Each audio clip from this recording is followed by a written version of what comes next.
Prossima premiazione è quella dei 100 farfalle ragazze. A consegnare le medaglie sarà l'assessore allo sport del comune di Rosà, Mauro Frighetto. E dunque terza classificata al bronzo per lo stile libero, Anita Bottazzo. Seconda 100 2001 team, la sua società, Vittoria Urbanetto. E prima medaglia d'oro, vincitrice in 1.06.34 per i colori della Leosport, Sofia Sartori.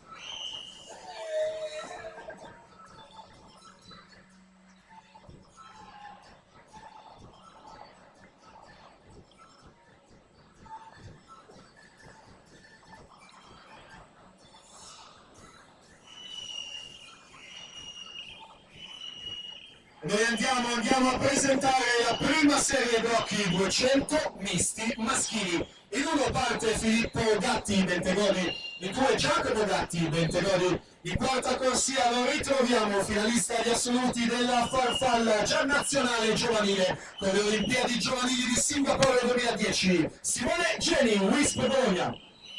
Al suo fianco in quinta corsia, finalista agli assoluti della Rale, pluricampione italiano giovanile, Riccardo Cervi, Team Veneto.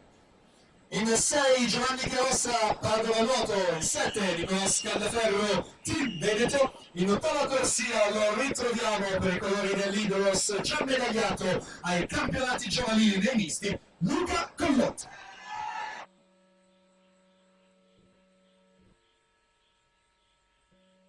Dunque fasi finali di questa serie numero 2 con Vellari in quinta corsia, anche per lui medaglia e criteria nello stile libero veloce, si aggiudica qui a Rosà la seconda serie, Vellara 2.09 e 47.